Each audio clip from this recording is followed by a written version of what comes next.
Voilà, Génie Congo au féminin, nous recevons les femmes qui essayent tant soit peu proposer et donner comme ça l'orientation pour que les Congo, 60 ans après l'indépendance, puissent redécoller. Donc nous avons nos mamans qui passent très régulièrement, c'est mercredi, donc pour vous et surtout le leadership féminin qui doit nécessairement prendre aussi corps dans notre pays.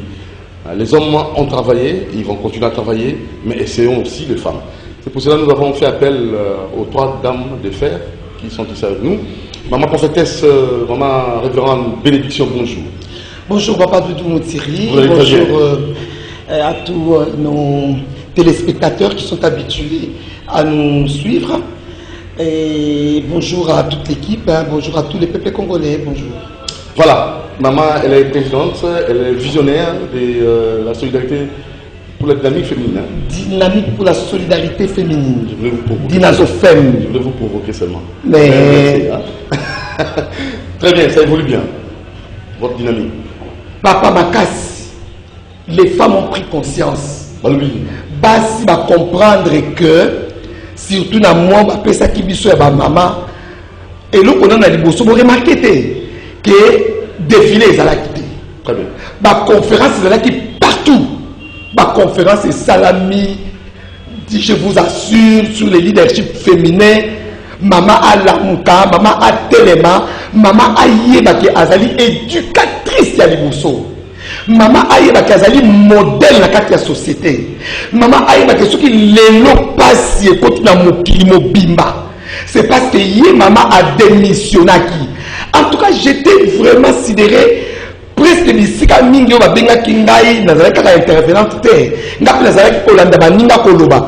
Mutu nyoso abinisi phrase wana na bi oh nzambe merci. Na moni ke a makambi bali ko de bien. To reconnaître que démission na biso, léthargie na biso, distraction na biso et celle que mokili e commandé yango iko. Pourquoi? Parce que biso de to boti bakonzi. OK. Et c'est la présidente de la République, et c'est la pousseur, et c'est la banane, biso de toboti, et c'est la kuluna, biso de toboti, oh, biso de toboti, papa, donc ceux qui ont inculqué qui ont une valeur spirituelle, morale et intellectuelle, et malade, mais les mots qui les a voués. Merci. Maman Doris Malonga, bonjour, Dynamique Bemba président. Ça c'est vous les femmes, vous Sangani. Bonjour, bonjour de Doudou. En tout cas, na pesi mbote na ba téléspectateurs na biso. Malgré tout ça na passe na motema, on a eloko ekomela ki biso lobby, mais avec courage, le quoi biso ba femme congolaise to les battre, to encourager Léopard na biso eke to longwa un peu na distraction. Léopard to za na distraction makasi.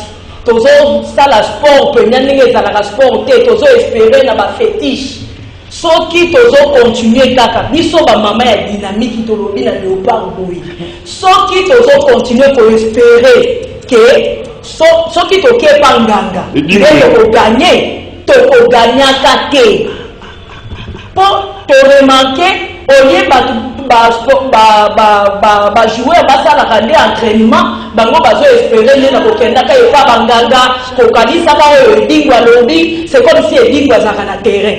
En tout cas ndeko Doudou mpona mwa oyo ndenge ekomi na suka biso bamama vraiment toye se retrouver na article 14 de la constitution. Article wana oyo epesa biso bamama 50-50. Très bien. Ya biso bamama ete mama oyeba ozali na 50-50. Bien que babengi yango parité. Cela veut dire na ba institution nyonso ya mboka na biso mama oza capable ozala wana ta soki batie mibali 25 basi mpe bazala 25. Très bien. Tozwi mpenza article wana totongoli yango tolobeli yango et puis tozo espérer que élection ekoya bakorespecte yango. Déjà 30% n'est pas suffisant pour vous? Non, 30% n'est pas suffisant. Nous avons dribblé, nous sommes à 30%. Balobi parité. Si on va dire parité, nous avons Et ça tient ndenge bato musu ba interpréter que parité ezali mwasi akomi lokwa mobali. Non. Mwasi atikali mwasi, mobali atikali mobali. Et ça parité na ba biloko oyo tozosalela na mboka. Et ça neti ba gouvernement ministre 50 basi 25 mibali 25. Très bien. Et ça neti na institution neti na ba cour suprême kabola ndenge wana. Eza teke tokomi ndenge mona bilupo selo ba interprétation ba mususu tokomi ndenge mona mibali kokoma ndenge mona mibali eza na ba poya ba salaire. En tout cas makambo ebele ekaki na ba makambo tokei komona ba mama misusu ba koti na makambo ezali ya bien te oyo balakisi biso na este kuna mama oyoki ata pasi te obongi baminisio eza ya bien mpo okende koteka mboka na biso wana ezali ndakisa ya mama te bamama ya ndenge wana tolingi bango ata moke te ifo mboka na biso soki omoni mama ya ndenge wana koyoka pasi te ke aza mama seke azali deja monguna bomema ye aki de droit. Ah oui. Merci beaucoup, Maman Doris Malonga. Et une nouvelle, une dame de fer parmi nous. Je crois qu'elle va d'abord se présenter et nous allons lui poser d'autres questions juste après. Bonjour madame, bienvenue. Bonjour monsieur Dodo. C'est Grand Rendez-vous des femmes. Merci. Génie Congo au féminin. Merci beaucoup. Carrefour des femmes. Alors, je suis Zaïne Namenge Kalombo, je suis professeure docteur en médecine et puis enseignante aussi en médecine. La parité dont nous faisons allusion ici, c'est beaucoup plus dans le côté intellectuel. La femme n'est pas seulement celle qui est là pour faire des enfants et pour rester à la cuisine, faire dans les casseroles et faire le foufou. La femme aussi doit étudier, doit être instruite, doit occuper des postes de responsabilité élevés parce qu'elle a une capacité intellectuelle. Mais laissez-moi vous dire que la femme, normalement, est même supérieure à l'homme. Côté intellectuel, la femme a des capacités, a des dons que l'homme ne peut pas avoir. Oui. Alors, Maman Bénédicte Abi, forcé professeur Zaïna, où va-t-on en Lingala? Lingala, na français, ça ça. Oui. Pour maman, oui, bah comment est-ce? Pour analphabète, va comprendre. Moi, Lingala, côté na français, ma professeur Zaïna. D'accord. Alors, moi, si Azaka Kate, pour na ko lamba biloko, na cuisine. Moi si kada pona ko bota te, moi si pe akoki ko telema, moi si pe azana maye les capacités intellectuelles. Dieu a pesi Nzamba pesi pe moi si capacité intellectuelle. Yango ba mine bazo ba parité. Parité ça veut pas dire tozo bunda libalité. Parité engelindo lo babo. Moi si pe azana mayele. Moi si pe azana d'abord azana un don. Il y a maman ya donc mère ya humanité mobimba. Très bien. Donc moi si ni azana ils étaient kana pour lamba ka fufu, c'est monde la cuisine te. Moi si ndaza premier médecin nandako. Moi si ndaza infirmière nandako. Moi si ndaza premier professeur nandako. Mobala za libanda oya butu mama ndaza na bana. Maman ne mutako bana. Maman mutazo na lisabana. Donc parité tozolo beza côté point de vue il y a ba responsabilité na côté intellectuel. Na la petite qui bino proposer 50 T biso parce que Afrique les ana mais applicabilité. Bino bozo tambola bozo nguluma bozo lala. À qui la faute? T sikoyo basi batelemi basi sikoyo batelemi na minute oyo basi baza na ba responsabilité minene basi bakoza ba sénatrice bakoza ba député ba ministre kutu il faut ba responsabilité bongo ze pas basi parce que moi si aza maman moboti aza na instinct maternel aza na bolinga moi si alingi population moi ça kolinga te moninga na souffrir moi ça kolinga suko yenda leloko moi souci boy akolinga a signé pour okene liboso mibali bazo tumisa mokili mibali baza ba poste bazolinga soki yo moi soki kosenga poste azana na mbeki tolengu yango biso basi tosenga mutu amema metu te biso basi tokosigner pour boka kende oui ça doit chauffer. Non Dieu est bon papa Comment ça y est? makambo eza jeté eza bongo tozo ya kosala théâtre te o toa kosala théâtre de chez nous o toa kosala non l'impossible n'est pas féminin. L'impossible n'est pas féminin. Tolingi un leadership féminin efficace. tolembi na ba promotion canapé tolembi yango Tolembi yango. ta promotion bimana nina ye mukondo Tolingi méritocratie yango te Très bien. akona bolingo po makambo ekoni Mais il faut dénoncer. Papa Doudou, na songela muke point où maman Doris Saoud a lobby et touché ma casse. Pourquoi? Parce que avant match à Kinshasa, avant que Maroc, dans les cas qui n'a émission la chaîne européenne amené à beaucoup. Batuninga Ibabi, maman référente, yo omoni ndengeni parce que c'est un journaliste moko sportif, vidéo na et tambola kimingi. Aza koloba que plus de 200 féticheurs babenga kié pour la poussenga pas soucier bango dans le préparatif du match. OK? Alors, n'a pas ça qui réponse bouille. Nabi papa journaliste dès lors que Mokonzi Mboka, président de la République, Félix Antoine Tshisekedi Tshilombo, akabaki Mboka na maboko ya Nzambe. Bino boke ko recourir ma féticheur, boko gagner té. Abi les ngabi boko pola. Ce qui pensa ko bengi tra ma féticheur on ba yé boko pola. To suka kinewana. Tango ba kengi ngabi même si vous gagnez, boko ne musikate. Vous savez, on ne se moque pas de Dieu. Nzamba lobi il ne donnera jamais sa gloire à un homme. Et puis les hommes zoba. Yo mona kisi vraiment et qui n'a pas qui c'est ça la musala. Comme tu n'es ça la musala. Même la Bible de la sur Mukanda et Timothée. Exercez-vous à la piété. Donc nous tenons sur musala ça il faut à s'exercer pour à maîtriser un mot. Qui c'est qu'on peut se mettre de ma colonie? Non. C'est ce qu'il devait faire. Appeler des serviteurs, des servantes sérieux. Qu'on priait bah côté terrain, bah c'est l'entraînement de maman à lobby. Dans la humiliation, malgré que le qui est comme Congolais, zappé en haut. Nzambukala Mawanae appelle nul. Avertissement. On y va comprendre en haut. Non, papa Doudou. Est-ce que vous pouvez réaliser Mboko et ça n'a pas si pas collé là? C'est je ne sais pas, Assemblée nationale d'Abino. Et qu'il faut foutre la député ticket, en charge pour voir qu'il depuis qu'un député qui n'a pas mis dans le stade, on va dire que la colonne Moussala, Basala Moussala, Batala, Koué Basali, Béni Basala, Moussala, Bango, Bapis Bango Mawa, frustré Bango, papa, vous quand il va Yibaki Wana, papa, vous avez une bénédiction, Tala échec Mounene, 4 biens, donc 3-0. Mais pourquoi vous ne comprenez pas les choses telles qu'elles se passent? Politique Kabino. Ok, pas de problème. Bisopé Dinazofem Tolobi et Maman Tolobi Ko, Tozana Nzela. Cette fois-ci, Parlement on a la Kanisi, et la 500 députés. Namoni est 400 femmes députées, 100 hommes. C'est ça même. Députés. Exactement. En tout cas, toujours les Nzambé aussi fait qu'Exam Akela qui ne sont pas dans un souka. Toujours les 400 femmes députés au côté du Parlement. On a quand même échangé 100 balles de Bazalawa. Tout à fait. Madoris, avant la papa, ndenge tolobi biso ba maman, toyaka ba sijo ezo le kamikolo na mboka.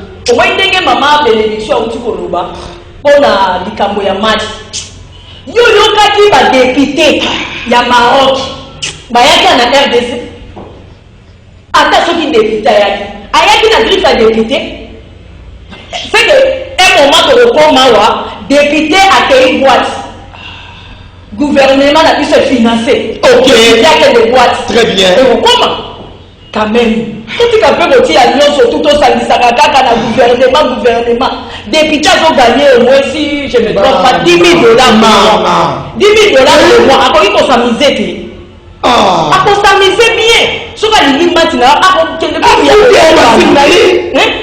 pourquoi il y a apporter ligne, profiter, la tombe à mon bout. C'est que il n'a pas de vendre, il n'a pas de bout à Maroc. Il n'y a pas de voter. Non. Il y a pas de voter. Bato baosala ezaka groupe ya bato bakei ba député bangonde ba s'occupera na bango au moins ça va annoncer kaka que non to ba matiseli ba joueur donc oki ba professeur université nde ba daki ngai professeur tu te rappelles mais ba sala ko ba dudu bino ko na cité te moyo kama kambo elobani makambo elobani kaka ya mabema c'est la médité nazopesa mayele nga bazopesa aide makambo kombakisa ya moto na poto azwaka plus bakiseli bien que Bible lobby oyo azana ngo na kobakisela ye oyo azangi ayebi kolobake na kolongola mais oyo biso eleki kobakisa ngo mpe eleki bochange nano manière papa mboso badepute wana bazalaki capable bakenda ata na 3500 wana na awana balingetela ndako ngo bazongisa mbongo bazongisa mbongo na kesi boni boye bazongisa mbongo wana ko to gagner pété bazongisa mbongo bayebi pété papa voilà maman Zaina oui leadership féminin et soit place avec quelle femme avec quel comportement au bâti bazanango au niveau de la leadership au soit place et on est ils sont assis avec quelle femme avec quel comportement avec quel je ne sais pas merci papa politique à gestion à gestion en Boganabiso eza penza je dirais médiocre avec beaucoup de regrets parce que mi balinde batondi dans le baki tout à l'heure en ma première intervention ma promotion canapé elinge lo banini pour mutu mwasi azwa poste bobalo aza mokonzi akosenga ye bakenano na mbetu il faut que ça s'arrête et c'est de cette manière que le leadership féminin aura de la place. Très bien. Lorsque basi bakozwa ba poste wana ba poste décideur pona ko na ba poste ba signateur pona ko signer ba biloko na ba occupation ba tupo bazanango parce que bobota na likambo salami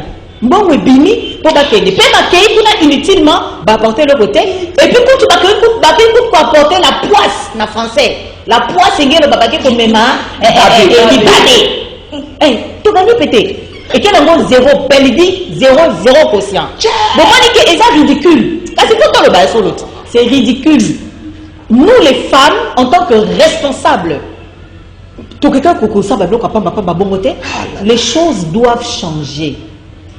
On est quoi saison, air, il y a Bassi. Très bien. À époque, il y a gloire à Dieu. Et Dieu, dans sa miséricorde et son amour, yoka li kamomoko bibe exiso. Bibe le biboy. Bon, Dieu a appelé ça qui pongi na mobali Adam. Très bien. Dans a appelé qui pongi na mobali Adam, ndesko a fabriqué na travers côte ya Adam, moi si. Bon. Yoka na bisa na fungola yo. Bon. Yo oyebi mystère caché. Oui, salamaki, tant Adam ali pongi, bon, et nous avons mis si moi si, au lieu de bloquer on a personne à moi si, très bien, au lieu de la commande à ça à moi si, ça suffit maintenant. Papa Doudou. Ça suffit maintenant. Oui. Parlons social, ma prix, il y a bloqué Mati. Les heures à sa motion de défiance contre le ministre de l'économie. Mais à un moment, le Cameroun est à Wendy. Panier ménagère, beaucoup de matière solo, climatité. Alors vous proposez quoi? La leadership féminin, vous proposez ligne. Maman bénédiction. Mais papa, cordon, les caniciens, il y a député Eliezer et Zananzela. Et il y a des hommes qui réfléchissent, il y a des hommes qui croient que il faut Ngoka et Van Nandenge et Longo Bani. Comment que la RDC appartient à tous les Congolais et à toutes les Congolaises pour la PAEDSR. En tout cas, il faut que je sois accompagné, il faut que je sois motion donc il faut accompagner ministre Atika. Pour les dire la culture à l'émission de Nambokoyo, pour la culture on était pour la ligne. On va dire je suis jeunesse entre ma réseau tambolaté. Non. Oh, soyez conséquents, chers messieurs. C'est quoi ça? Ça ne va pas, ça ne va pas. Donc, mais ça ne va pas, je vous assure. Je dis ça, alors moi personnellement, à mon niveau, naza kolela. Bongo mama oyo azana sekuna na CCC. Ils ont dit, papa dit passi ezali. Passi écoute social ezali. Nous ont tenir té. Motion il faut quota. Motion wana ekota tata wana il faut bakitisa ye atika baluka mutu mususu ya mayele o yebi makambo asala musala. Comment expliquer mboka oyo tata moko akutanaki na chef de l'état na Kinkole kuna un jeune garçon atanga na Chine attaqué la Chine, avec ma cambouille à pêche, avec ma cambouille à élevage, tout bien là, bien. Bah, selon le chef de l'État, chef de l'État, il dit, merci beaucoup, Nazui magie, il y a aussi ça, famine, Namboka Nangai. Papa Doudou, non, Mboko est pas doute. Il y a mon chef d'État, le paquet en Goye. Oh, mon compte, mon finger, affinité, à Monique Ndoki, la Missoubouy. Kaka ya zongi, bazuko n'ambale na china kashua. À quelle prison? Bah, créer histoire sur histoire, dit, bon, on va dans la prison, wow. Pour bangonner, pour récupérer pour le jaune. Mais c'est quoi ça? C'est quel degré de méchanceté comme ça? Nous, on vit entre nous, on vit entre nous, moi, on va dire ça dans la prison. On va pour que toute la nation se là. On va Saint-Charles, Tony à Bio. Mais c'est quoi cette histoire? Rendez-vous dans quelques mois. Maman de Malonga. Papa. Économie, sociale. Ngai na koloba qui tond la dépendance. Très bien. Tout le droit na système pour importer. Au monde, du fait que biloko, na opes exemple ya ndako, du fait que maman ndako akendaka kaka na coin na maleo kosombaka biloko ya ndako na ye baliaka bakotondaka jamais. Basa nini maman na biso Papa. Omoni neti lukangalozo bien que projet wana eza na nyamu na tati depuis projet wana ebandaki tosi toremangaki eza mabe batia bato ya malonga basala projet wana omoni neti général Kabwiki azosala très bien appuyer yango ça va pas mbola tawana saki onyazoteka saki ya semou 18 000 sema basoda et puis soki ekiti boye po soda ye moko azwa même eza pasi soki penya basaki wana ekomi koyangonga nyonso ndeko dudu production ezala ndeko dudu yokongwa mosu yokendaka kaka okuti mama asi alami me tozosala malembe na ntongo otiki $10 alobi ekoka te obakisi 5 ekomi 15 ekoka te ekomi 40 000 ekoka te asali lido calcula bi oyokota na mozino oyoka mai basomba mai bidon 500 soka basomba 10 bidon elakisi 5 000 200 francs kotoka mai ça veut dire ça fait 6 000 francs papa akela makala pour couvrir la qualité makala on a elamba soka total kosala 4 000 francs 10 000 ekweli akela ba épice akela ngana mwa ngombe soko vivre viande fraîche wana yo kena nyama kandi ya nyama 16 000 bana si transport bana classe allez on dit mambati maman oui dans bana classe na biso ke basi na biso ba ko craquer kala mingi ndeko dudu tiana sisa ko mama azwa malonga ndeko dudu yoka eloko biso to remarquer biso ba mama tozalaki dollar ezalaki na 16 500 tozalaki kosomba saki ya semoule na 26 000 24 000 23 000 mais siko dollar eza na 20 000 tozosomba saki ya semoule 60 000 Jesus c'est que saki ya semoule ekomi na 30 $. Oui, saki ya semoule ekomi na 30 $. C'est que provision avec 100 $.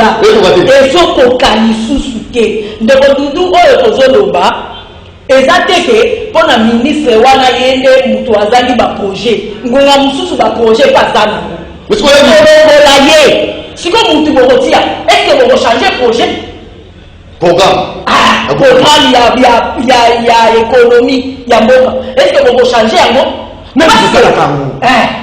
bokochange ministre tolongoli ministre wana nazokotela nanga ministre te soki baremarke ke defo moko ministre asali alongwa bati ya mosusu mais soki ezali te baprogramme ya malongo eza te lokwa ngai ya na équateur nakutu nazala ere moko soki ma piake beti ngai ndeko dudu nazwi baliniere nake kuna na mboka na biso libinza na kongoli bambisi na peshe na bandeko nanga boti nazoki kisasa mais kala tozalaki boye omona nao bandeti bapeyoka mobutu ezaka bomubutu ayebaka be bino bamitanga bakabeli bino balini mpo bosala tapeshe siko nani anga okabela nani bamuyimbi nani akokabela yo bato bandako na bacanada mutu asate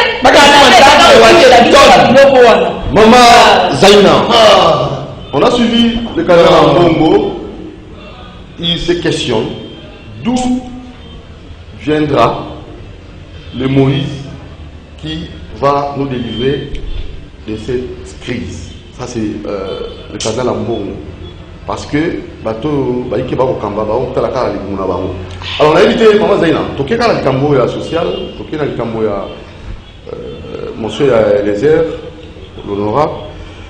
Est-ce que vous en tant que professeur, mais pour tout le monde on a les français mais maman la chose baboy poser la mission ngala, ils ont proposé une exemple. Est-ce que toujours manqué ni pour tout faire ça? Apparemment nous avons tout. Ndeko Doudou. Retenez ceci. Moi, si j'ai une baguette magique. Ah bon? Oui.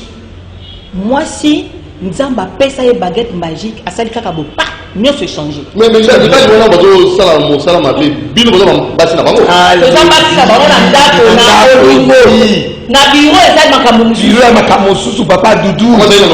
Continue maman. Na uti maluku. Na maluku kuna na lembisi. Voilà. Mbisi wana eza importé te. Voilà. Eza mbisi ya pas na biso. Très bien. Na uti ko consulter ba maman na maluku. Gratuitement. Consultation fait-les. Fiche fait-les. Examen fait-les. Prise en charge fait-les. Gouvernement ils ont soutenir. Ala financer.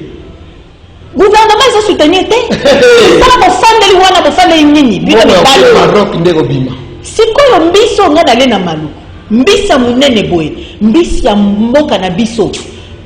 Bio. Dites-moi comment bamboka o bozo que nous mbisi. Qu'est-ce qu'ils ont de plus que mboka na biso? Vraiment, mbisi ils ont pays. Na le mbisi pose comme makasi. Popo mbisa comme paka, comme vie.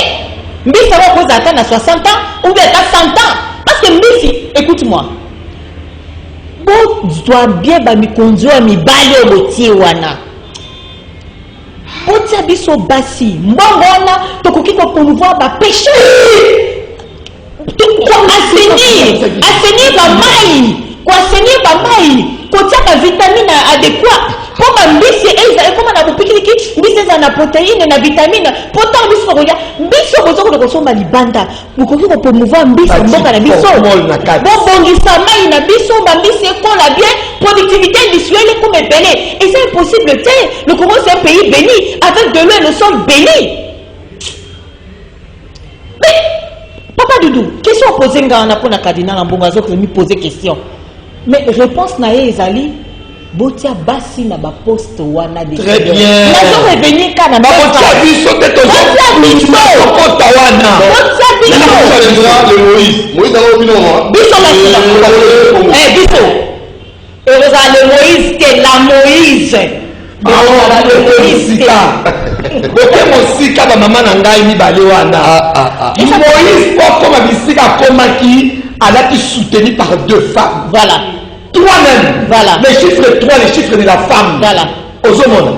Il y avait sa maman, il y avait sa sœur et la fille du roi. Voilà. Trois femmes, mois de mars, les chiffres 3. Voilà. La Trinité. La Trinité. Donc il faut que moi si d'appel ma pombo ko ebonga. Sur moi ça va être le Moïse akufaki. Maman, tous en vous dites on est. Bien sûr. Maman Zaina, à quel on parle? Parce que tout est base. Point secteur par secteur. Ah laquelle on va religion. Makei makambo. Oui. Dans le Sambo. Oui. On a insisté toujours rappeler bateau. Il y a une adresse. Pour les aller exister, nous avons insisté maman prophétesse, maman révérende, oh comment prophétesse, maman révérende de bénédiction, c'est sur l'avenue Suisse 42 bis. Cité des ossements, mesure de la prière, et là, site mon pas ménager, Zama, Paysa, environnement qui toque. Oui, monsieur bienvenue à Simbana, à la disposition à bateau. Oh, ça, la séminaire, la retraite, la veille des prières, il y a la bibliothèque, il y a tout, la restauration, pour faire d'activité pour ça, mélanger. Avec maman Charlotte Mazoa et maman Béni Kembe. Et pourquoi pas Naomi Antimbana, qui est en Antimbana. Si vous avez les Suisse 42, allez-y, pour que vous sachiez la kuna. Pour tout ce monde, bidon maman pour ça. Maman a sali makambunaye, nankuku, a ce que tu as dit sans pudeur. Une femme mariée. Parce que le leadership féminin est serré au tellement. Mais au tellement, la spiritualité, na au sein de la Lorraine Kani, il va partir de la Lorraine Kani, il y a Kachambokoyo. Quelle spiritualité avons-nous? Maman Zaïna. Maman, oh, yo, Kobaza, a son leadership. A ça, il m'a ramené un coucou, un sac, un pétaliso dans l'eau. Malami Sato, c'est la Malami Sato, je ne sais pas. Est-ce que vous, les femmes, là, vous respirez la vie? Mais ça, c'est un exemple parmi tant d'autres. Donc, on limite, la femme, il y a ma maman par rapport à moi. Mais que dire? Non. Comment regarder les femmes, ceux qui m'ont souba ça, au salango, bazo les canards société, mais bazo subir, na basala nzambe, au bazi, ba grand nom tout ça dans la boca au bazar na ngomba minene, mais au ba quoi biser ma maman. Parce qu'on doit dénoncer. C'est ça notre travail aussi. Mais comment regarder les femmes, avec un mobile a été, avec un pasteur, parce qu'avec un mobile a été. Quelqu'un m'a appelé une fois. A dit, un monsieur pasteur, pour appeler ça la injonction, moi aussi, il y a pas tout. Moi, ça, il y a un cahier. N'a pas de réussite. Alors que ça va une injonction, n'a pas partout. Parce que la vie, notoriété, autorité en dame. Il y a des femmes pareilles. Des femmes vraiment naïves. Il y a un lobby pour eux. C'est une minorité parmi tant d'autres. Et la minorité ne gagne jamais. C'est la majorité qui gagne. Sur 10 femmes, 8 balais barosa la bongo, 8 baza bien. Bon, na sens où nazo loba, botia nazo insister dans le big boy. Na ba leader wana bolongo ami bali botia na basi na ba place wana. Même à niveau religion. Religion. Mais bien sûr, Papa Doudou, moi je suis en train de lutter là. Comment on a ma représentation légale alors que nous avons la confession protestante, on a des femmes docteurs, mais à tellement à bandi que bête exégèse au vide. Voilà. On a nani. Mais comment est-ce que ma représentante légalité? On n'a que des hommes, C'est à tous les niveaux. Il faut que ça change. C'est à tous les niveaux. Je vous assure. De partout, pour la repère sa réponse, ce qui nous a invité. C'est vrai, ma maman nous baza invité. Ma maman nous baza invité. Yes. Au moins, nous sommes à RDC. Yes. On a remarqué. Batou, Basambe, la capone, on parle de Satan. Très bien. Aux hommes, on a différence. Très bien. Tandis que les hommes à l'ori, beaucoup mis sangai. Ok. Nous doivons que l'église, et dans des fois, on parle de Satan. Pour Satan, on a libala na ye. Pour Satan, on a voyage à poto. Pour le qui va kokanga, va kokwater la embasu. Pour le qui Satan a kokwater wa musala na ye. Très bien. Quoi des hommes beaucoup mis sangai. Naïmi Nabakisa, oh, maman Zolo. Nabakisa Boé. Le tout, la base fondamentale, c'est l'instruction. Nous avons remarqué dans mon Kanabiso, nous ne voulons pas être instruits. Très bien. Politique à Balabala Nzela vient faciliter le théâtre. Quelle est l'école soit formation de base. Très bien. Parce qu'on est instruit dans une éducation d'école, dans une éducation d'andako, pas ma famille, pas ma parents, dans une éducation pour l'église. Mais quand même, quelle est quand même une école, moi, centre de formation, Netibiso, moi de Marceau, école Nabiso Fungwami. École, donc, école, centre de formation scientifique. Nous sommes formés en 3 mois caca, 6 mois caca, 9 mois. Moutobimi, vendeur de pharmacie, en pharmacie. Très bien. Hein? Bien sûr. Moutobimi, auxiliaire de santé, assistant médical, accoucheur. Moutobimi, secrétaire médical. Moutobimi, technicien de labo. Moi, si Kende pour s'instruire, na classe, ils ont découvrir, on a sunga, on a vu na obimba. Nous sommes aux hommes wana, mingi bateau bani instruction. Parce que c'est intellectuel, bazan en demi sous la pour réfléchir. Et ça pour cette histoire-là, je ne sais pas pour orienter les femmes, au Banimba s'inscrire. Oui. C'est l'occasion. L'occasion faisant les larrons, ça va me coordonner. En même temps record. Dans un système d'addition à poto, on met des bases fondamentales. Pourquoi Yoka? Basi mingi na mibalo bazote kala ba pharmacie. Bayebi ata beya ba pharmacologique te. Mutu obeli okoma la docteur. Docteur a commis le kiss. Aujourd'hui ordonnance ok pas la pharmacie. Au moni vendeur en pharmacie. Papa a un qui sur combien? Montamboé. Na melango nderenini. Yoka. Na quelque ça la consultation na Massina. Vendredi passé, maman moko outi kokufa. Azaki na démangeaison vaginale. Ake pas docteur appelle ordonnance. Ake na pharmacie ate akuti vendeur à pharmacie. Vendeur à pharmacie appelle qui sur docteur a commis hydralin lotion. Et ça ben intime papa Doudou Yoka. Ake si quoi et pas vendeur à pharmacie. Vendeur à pharmacie ça dit maman. Zon le son a chauffé maï na tasse netiti.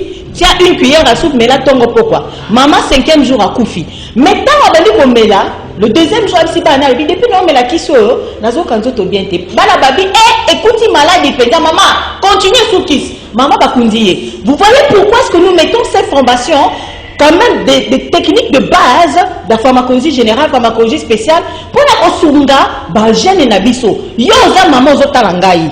Ya ko s'inscrit à $10. Et puis, au capri à Minerval, Kuneza Angota le makasi pété. Mais ce qu'on vous dit, famille pour cotiser, ce sont des métiers des mains. Moussala m'a beaucoup de foutaka, beaucoup de loukaba bureauté, moussala entrepreneur, beaucoup ma batou. Alors, vous coordonnez, bah, vous avez un numéro nini, bateau va s'inscrire. Bateau va Maman Zaina.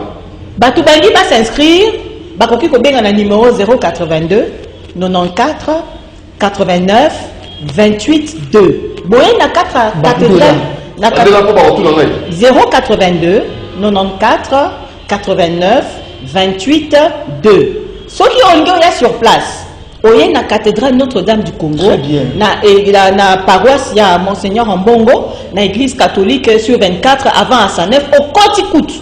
Au Koti na kati tina suga, salmo ezawana, centre ezaliwana ONG Malaikeza.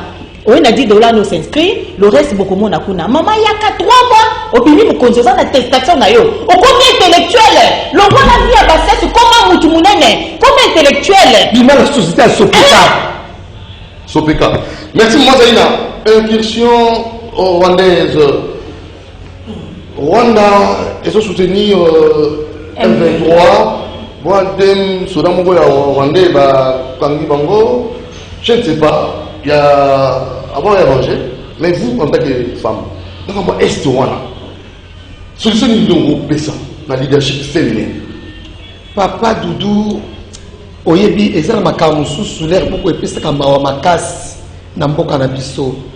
Ba o baza na pouvoir tant que décrier mauvaise gouvernance na bango, ba ko na tuza contre bango pour to ngito remplacer bango. Eza bongote.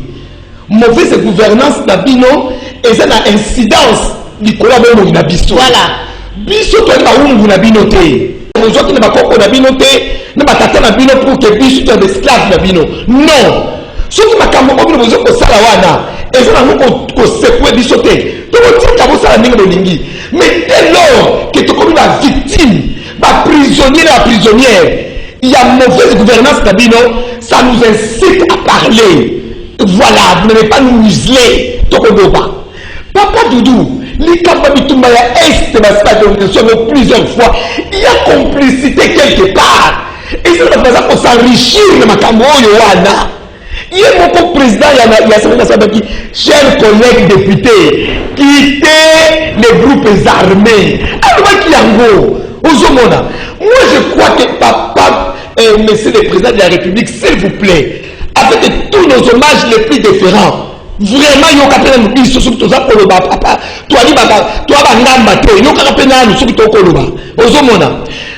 Victor Hugo Alobaki, et si la diplomatie échouée, il ne reste plus que la femme. Papa, essayez de regrouper des femmes, même la société civile.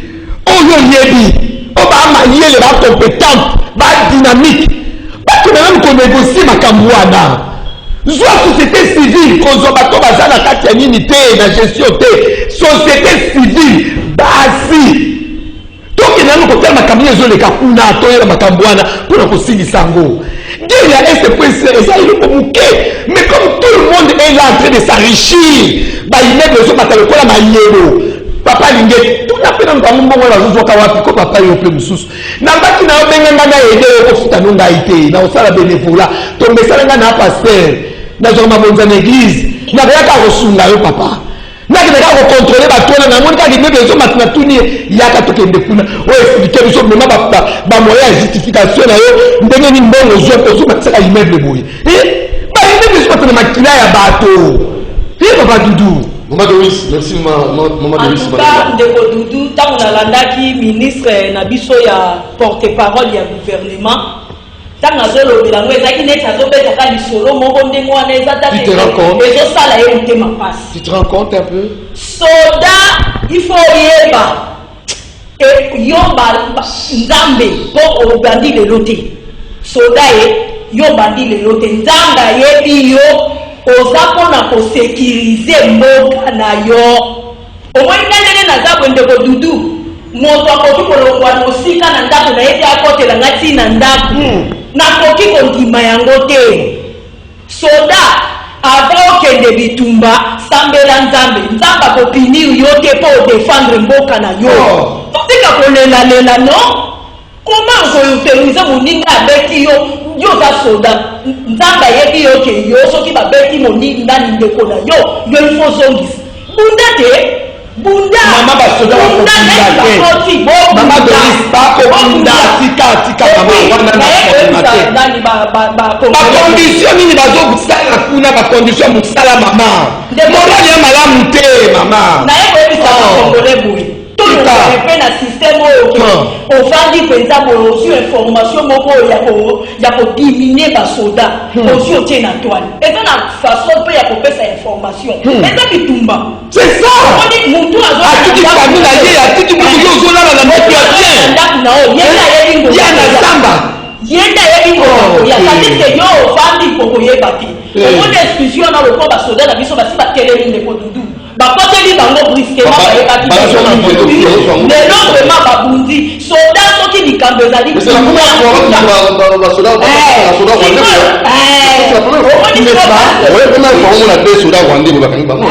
bakangi ebe bakokanga ebele. Et puis, tout ça est infiltré. Bien sûr. Tout ça est infiltré. Bien sûr, infiltré. Voilà de la carte. Qui n'a pas ça? Bisous, tant que vous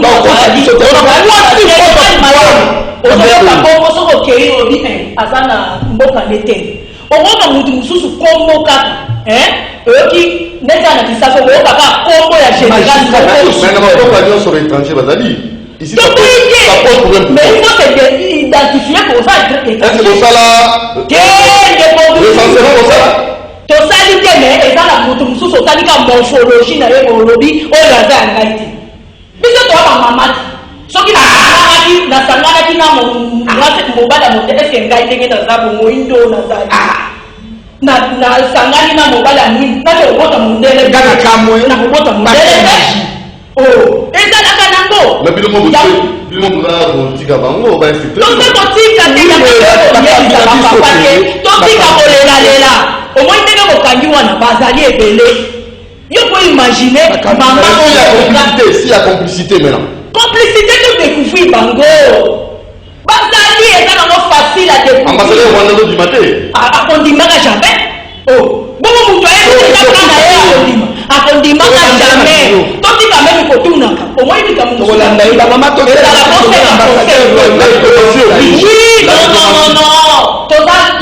toza na mondi toomona Ukraine. Est-ce que vous voyez le président Ukraine asali asensibiliser bato nyonso bon mutu mpe ya bataki le civil ozwi ye mpenza alobi te mpo na mboka na ngai na kotika te oyo esengi na biso mpe yango wana président Ukraine aza na eloko te selon ici amonaki te dans 3 jours akofina ye mais ti lelo yo wana azocontinue tout changer un peu système est-ce qu'il y a des asombenga bosunga ngai yo pe beta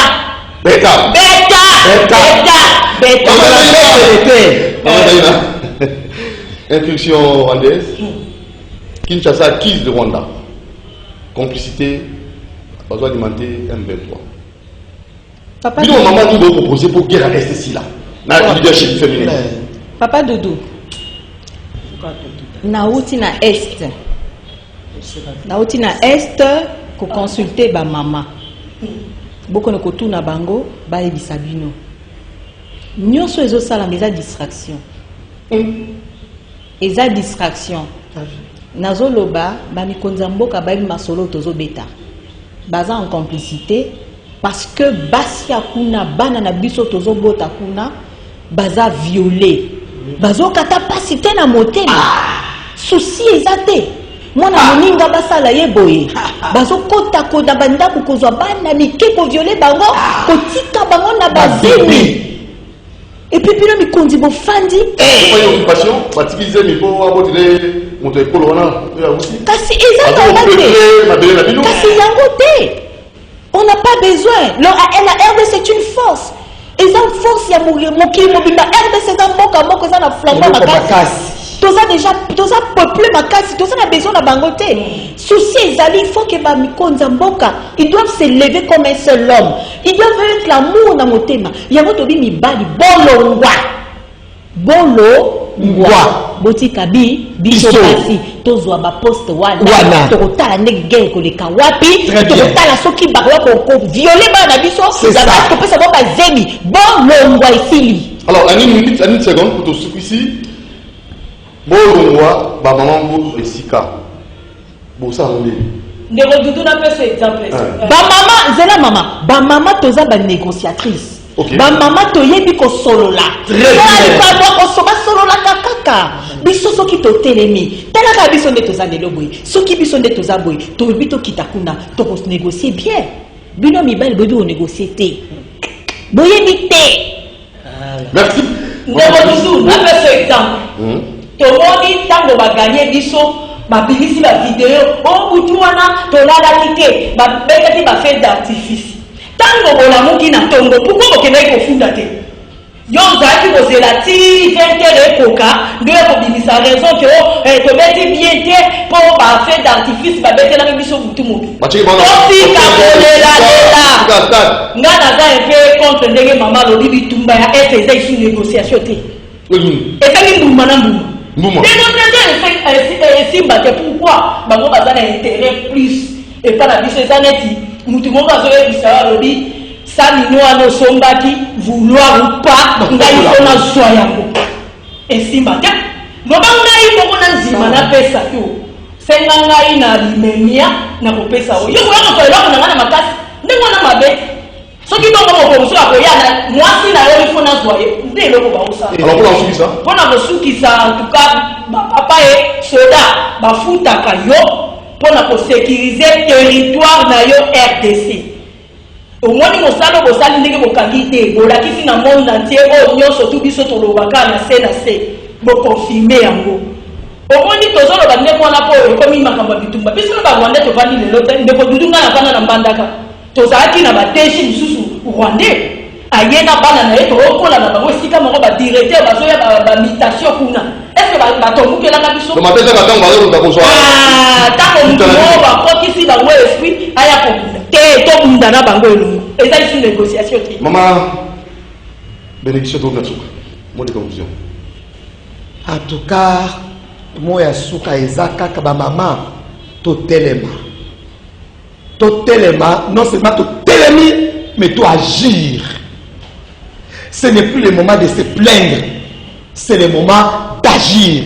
Le Korapana chez le Fat, dans Nombre chapitre 27, verset 1er, na 10 ou 14, Bitumba toujours na lelo, et ça pour la lelo te, c'est pour garantir et préserver l'avenir.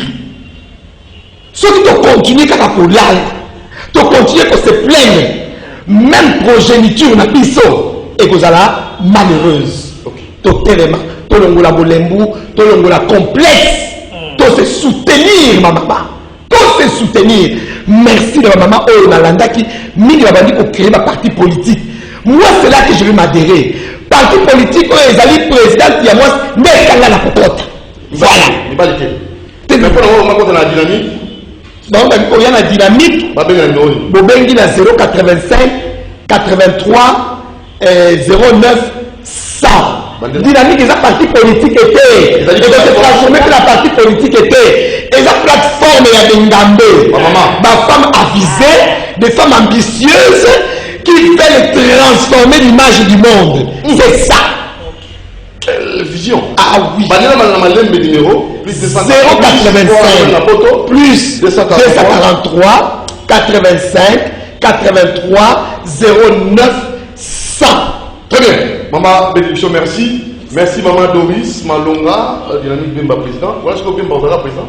Mais bien sûr, et ça de l'autre côté, bon, mais ça m'a dit. Même quand la dame qui a Dynamique Bemba président, président Jean-Pierre Bemba, ça n'a pas moyen, non? Il y a du bon. Mais bien sûr. Après, ça n'a pas si chance. Il y a chance, c'est Olivier.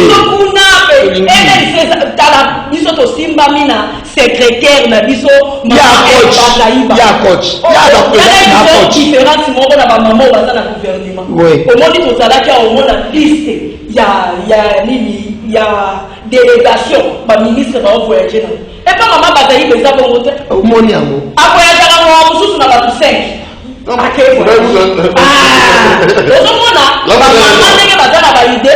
ministre ya mine omona yazo voyager mo mususu na bato 4 oui,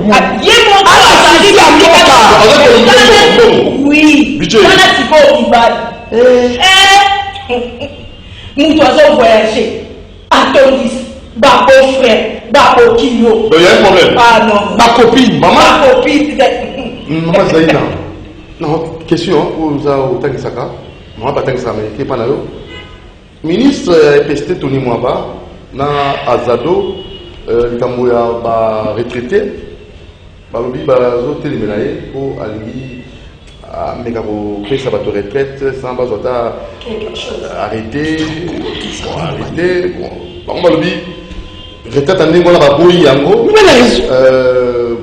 monsieur Puna dans moko Azado et na batazado ba meki ko téléménaye kambona na été un mot pour tout na suka ba 5 à 6 non oui papa Doudou. Contre, il faut bapper ça, moi quelque chose pour n'accorder. Et puis c'est la retraite, mais le document mon côté arrêté. Il faut bapper ça, arrêter mon co. Il faut bapper ça mon candidat. Écoutez-moi, l'administration n'est pas verbale, elle est écrite. Très bien. Il faut bapper ça mon candidat, papa. Il faut bapper ça mon candidat. Si on va retraiter il faut pas le caper mutuelle de santé ou à $15 par an. Na ONG na biso, kaka na dinazofem. Tout ça nango, ONG Malaika International, 2000 francs congolais par mois. C'est quoi ONG? ONG Malaika International. Malaika International. Angelou. Oh, Malaika International, Ange. Non, Malaika International.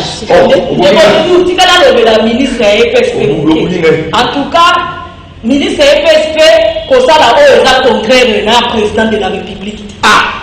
Président de la République a lobby état des droits. Tant que yo sotinda mutu, atende ko vanda na nda pesa yembo na yeke na parlement. Arrêtez. Et ça administration tant ko engagé qui azwa ki paki. Bon tant ko bozolo le paquet te na ndenge ni. Et ça la rate fait tika ya banda wa. A continuer pour travailler. Non. Alors merci maman Zaïna. Rappelle le numéro pour la bateau 082 94 89 282. Olingi o adhéré na mutuelle na biso à santé à $15 par mois.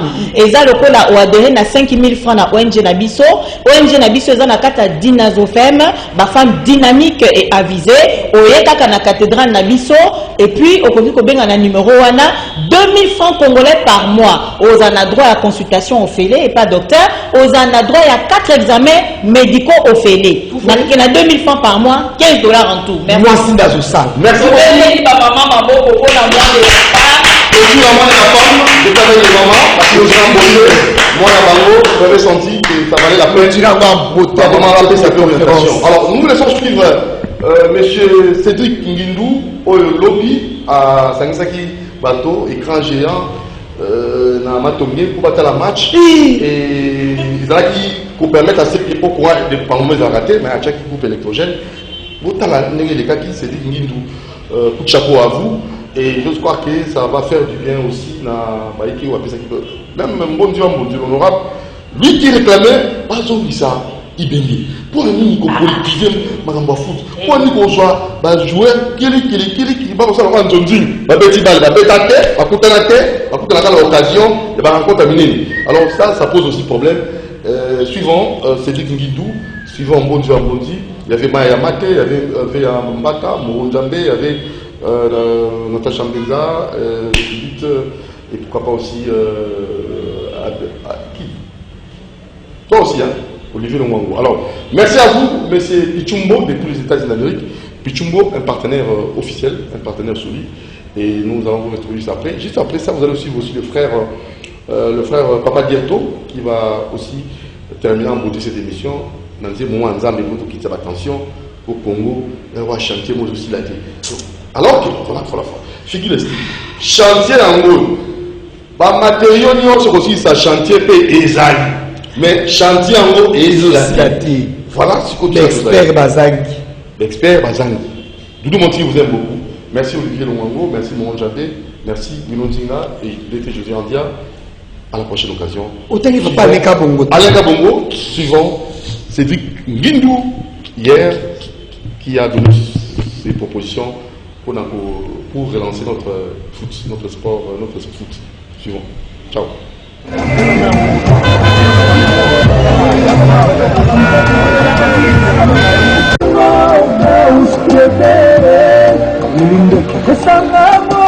On va se préparer pour cette confrontation. Et voilà. Mais je ne fais pas qu'autant on peut faire mieux dans le nord du jeu. Ça c'est vraiment dommage, mais là cette occasion, on ne peut pas. La personne ne sait pas quelle alliance peut créer sur Paris Saint-Germain, Marseille, à Marseille, c'est pas ou pas. C'est pour ça, il faut préparer tout ça. Aujourd'hui, le Congolais rêve encore de voir son 11 national motorisé sur le... Finalement, cette qualification. De l'autre côté, du côté RD congolais, c'est aussi la même chose. Ils se disent, quel que soit le public aussi. L'intérêt à protéger son équipe, parce que là maintenant on joue à bien se défendre au niveau de confort de poste.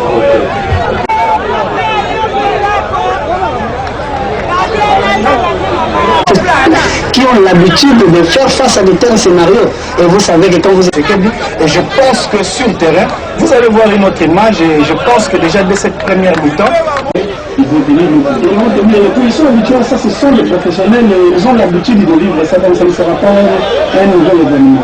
Alors, une autre chose, c'est que logique, parce que quand vous regardez... c'est vrai, Roger, on va continuer comme ça avec vous. Au Qatar, à la Coupe du Monde, à la fin de cette année 2022. Un stade plein à craquer, c'est la première fois depuis plus de 2 ans que le Maroc qui visera une 6e qualification pour la Coupe du Monde. La République démocratique militaire, nous avons privilégié le président de la fédération de se qualifier pour cette 6e Coupe du Monde, la 2e. 25 ans de ça, 94 et 98, les 2 Coupes du Monde des années 80. La Coupe du Monde. Donc j'avais 203 au complexe sportif Mohamed V, d'autant que la météo que l'on annonçait mauvaise, exécrable sur le Maroc, il a plu sur Casablanca aujourd'hui. Écoutez-moi cette ambiance.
Ce ne sont pas quelques sifflets pendant l'hymne qui vont les arrêter ce soir tout de suite. Écoutez-moi ça, Nached El Ouattani, l'hymne national du Maroc. Là au match aller, puisqu'il est arrivé un peu en retard au rassemblement, composera l'attaque avec Yohan Wissa.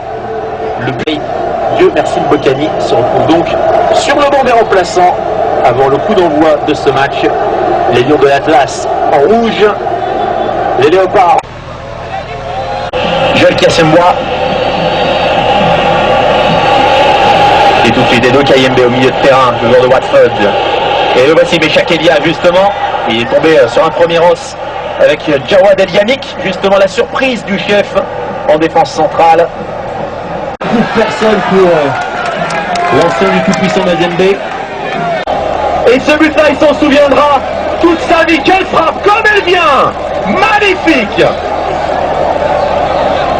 Absolument sublime, il ne s'est pas posé de questions à Zedine Ounahi. Il a contourné Chancel Mbamba qui n'a rien vu venir. Et le pauvre Joël Kassoumboua qui n'a rien pu faire. Le Maroc est devant. Et la République démocratique du Congo qui doit marquer 2 fois désormais, au minima, pour pouvoir se qualifier pour le Qatar. Ou égaliser pour avoir une prolongation. Mais quel but pour Azizi Boulou qui est allé à la rencontre du ballon en Guyundama. Il laser, Yanis également qui est à côté de lui. Pour la patte gauche. Gaël Kakuta ce ballon. Voici Gaël Kakuta fait frappe au-dessus du nom, mais c'est directement dans les gants de Mounirel qui a joué sans problème. C'était placé, mais ni assez puissant, ni assez placé, on va dire, pour inquiéter le gardien remplaçant de cette équipe marocaine. On rappelle s'il n'était pas avec nous en fin de période. Yassine Boulou sorti arcade Soussier touché lors d'un contact avec Christian Guindama et probablement commotion cérébrale pour le gardien sévillan. Des informations exclusives. On va voir cette touche. Hakimi. Dans l'intervalle pour Ayoub El Kaabi. Hakimi à nouveau poursuivi. En retraite, ça donne Massina. Maîtrise côté marocain sans problème. On cherche Hakimi, parfaitement anticipé de la trajectoire. Amalé. Kayembe.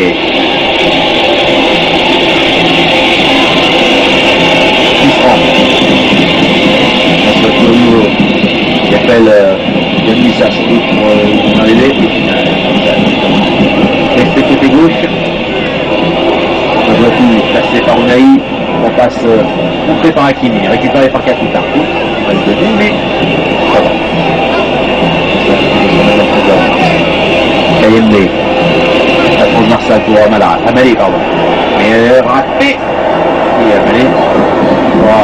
Il ne va pas empêcher le ballon de sortir en touche. Et c'est la star de l'équipe, Achraf Hakimi, qui vient hisser au-dessus de Joël Kassoumboua. Magnifique de la part d'Achraf Hakimi, le geste parfait. Et là, on peut le dire maintenant, le billet est acheté pour le Qatar.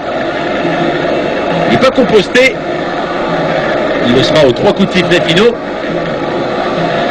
Et la réservation est faite. Syrie Ayoub El Kaabi. Ils vont vivre tous autant qu'ils sont une deuxième Coupe du Monde, normalement, si ils sont sélectionnés pour cela, mais en tout cas, ils auront qualifié leur pays pour on va bien penser. Ça fait 20 ans. C'est une madame, mais avoir un coup de poing pour les Congolais. L'ancien du Raja. Quel coup de pied au premier ballon, boum. Mais quel but! Mais quel but! Le contrôle et la reprise en pivot. Plein Lulu. Incroyable! Alors, l'ancien de Raja Casablanca, il le connaît bien ce stade de Rabetson, on le disait.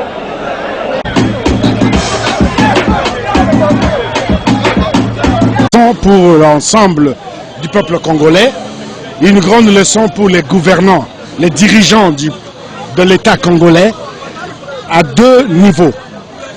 Au niveau des dirigeants, il faut qu'il y ait une politique nationale du sport. À l'époque de Mobutu, en 1974, pour qu'on y arriva, il a fallu 10 ans d'une politique sportive clairement définie avec Kiba Samaliba et on y est arrivé. L'équipe que Védiné qui a conduit à la Coupe du Monde est une équipe qui a joué pendant plus de 10 ans. Ensemble, ils se connaissaient. Le cas actuel est simplement pitoyable. Deuxièmement, c'est dans les élucubrations au niveau de la FECOFA, au niveau des clubs, où le tribalisme, la politisation a élu domicile. Est-ce que Ibenge avait démérité?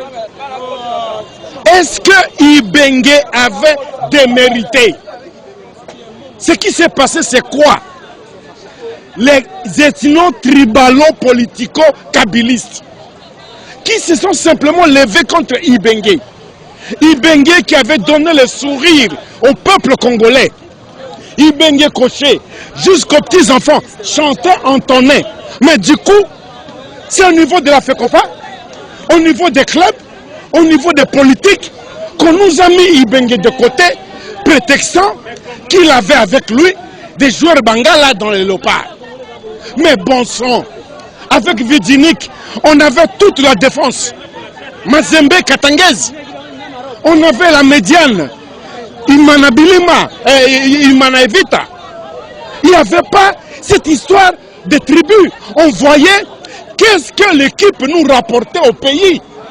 Mais ce qui a fait partir Ibenge au socle, c'était les sentiments ethno-tribalo-politico-kabilistes. Et voilà, nous payons ça aujourd'hui. On a vu le match retour. Mais c'est pitié. On n'a pas un coach. Il ne connaît pas les joueurs. Il ne sait pas les mixer. Il ne sait pas les mettre ensemble. Simplement ça. C'est pitié. Alors que Ibenge a amené l'équipe du pays où il est allé au mondial. Mama mingi, Sony peut passer dans mboka na biso. Mateya ezali mibale ya liboso bakambi ya mboka. Ya mibale bato ya ba FECOFA na ba club ya sport na mboka oyo na ba politique. Bakambi ya mboka. Politique ya football ya sport en général. Et sengeli gouvernement eloba tolingi football na biso, basket na biso, volleyball na biso, et kende boye, et pesa mboka le tomo boye. Ninge Brésil a salaki na football. Ninge mikili mosusu ba Sénégal basali na volleyball. Mobutu a salaki yango. Équipe to monaki awa ya Vidinik. Ezali ba joueur oyo ba betans et sikamoko pendant à peu près 10 à 15 ans ensemble au Kondimate. Kako kozalaki moto Imana Mayanga V Club. Mais bango mibale ensemble. Okomona ba joueur lokola ba bonga. Oyo nani Chinabu, Brinch, ba Kazadi. Biso nyonso toyebaki classement et équipe. Avant arbitre, avant entraîneur abimisa classement, opinion nyonso population toyebi à peu près. Okomona ke bakokotisa moi jeune moko mibale pendant plus de 10 ans. Ce qui n'est pas le cas aujourd'hui. Mais mawa lelo na mboka na biso tribalisme et quotidien na football. Politique et quotidien na football. Tina oyo babenga na Ibenge. Baluki Ibenge na Mindondowa. Ibenge pesaki bato nyonso esengo na Congo oyo. Ibenge Koché. Ezala ba mama bana mike mutu nyonso yebaki Ibenge yao. Ibenge abebisaki na nini? Balobi te ya mongala akamati ba Elia banani bangala ati bango na équipe. Mais biso tozotala équipe elonga to ezali équipe ya bikolo songolo. Mais na tango ya Vidinik défense mobimba na gardien ezalaki Mazembe Katange. Mutu moko atolanda yango te. Tozala ndi kotala Léopard kosala nini? Po et Léopard na biso ezonga équipe ya solo esengeli ya liboso ministre ya sport akamata plan nini ya ti en place. Gouvernement est adopté yango en concertation na ba club na ba privé lokola biso boy. Toloba nini basala sport na biso makaneli boss. Ya mibale ba président ya ba FECOFA ya ba club botika tribalisme. oyo ayebi bale bondima mboka ezwa lokumu eloko bobisi biso to bengani ibenge bozi mondele boye na ye yango oyo ibenge apesaki biso esenga bino kaka ote oyo wana ndeko ya Mobutu oyo wana ndeko ya boy bobebisi mboka na bizaleli oyo wana. Regardez-moi dans les yeux. Après cette rencontre Maroc-RDC, je ne vais pas cacher ma déception. J'étais fortement rassuré de la victoire, puisque nous qui sommes de Dieu, nous disons avec Dieu nous vaincrons. Mais notre Dieu n'est pas un Dieu du favoritisme, notre Dieu est un Dieu de la méritocratie. Nous avons reconnu certaines failles, même si tout au long du match, nous avons vu l'arbitre se compromettre. Mais ça, ce sont les plans de Dieu. Aujourd'hui, moi j'ai dit tout à l'heure dans mon entourage que si nous devrions perdre, il faudrait avoir un office qu'un but qui devait être le meilleur but du match. Et heureusement, moi je suis satisfait puisque le meilleur but du match, c'est le nôtre. Je dis courage à l'entraîneur, courage au président de la République, courage à mon président de parti, Jean-Pierre Bemba, courage à tous les Congolais, courage à mes frères de la Funa, Kalamou, Kasavubu, Ngiringiri, Bandalunga, Makala, Bungu, Selembao. Nous sommes ensemble. Nous aurons des occasions pour prouver que la RDC est un pays solution, est un pays où il y a toutes les richesses, où nous sommes... Dieu nous a dotés de beaucoup de dons. Aujourd'hui, ça n'a pas marché, mais nous pensons que dans 4 ans, comme nous serons dans les affaires, nous allons relever le défi, ce défi-là de valoriser et de redorer l'image de la RDC. Dans Lingala, match aussi, on a évité réaction là, l'équipe n'a pas éliminé. Torobomba pas cité, Torobomba mawate, kasi to démérité te. To zali na elikia te Congo ezambo kamoko munene, ezana batalon ebele. To bundi. Malgré ba kokoso tozuna arbitrage pe découragement tozui milangi ba bambi ba joueurs, démoralisation ya ba joueurs. Tous ensemble biso to bakana nzambe to rolonga kasi nzambe za nzambe ya kopesa na pamba te. Après ça kana musala, il faut biso ba Congolais to travailler, to comprendre que méritocratie nde ko sala que to longa. Na nzambe to rolonga, na nzambe to longi pote ngai pele na ngana bandoko loba. Jamais to aussi ça match sans que to la gisa que meilleur but ngeza ya biso que biso to na talent. Et ça question organisation, biso ba Congolais, faut comprendre que ça est ya musala, que ça soit na biso bato to kambana ba oyo pe ba kambami, faut comprendre qu'il faut être sérieux na musala. Mais à que cela ne tienne, je félicite les joueurs. Ils ont été vaillants jusqu'à la fin. Bazaki na Boka City na Souka, tous ensemble, tous quelques 4 ans plus tard, tu relevé des filles wana. Ba Congolais baza na kimia, Congo ezamboka makasi, mboka kitoko, on est ensemble. Merci. Merci.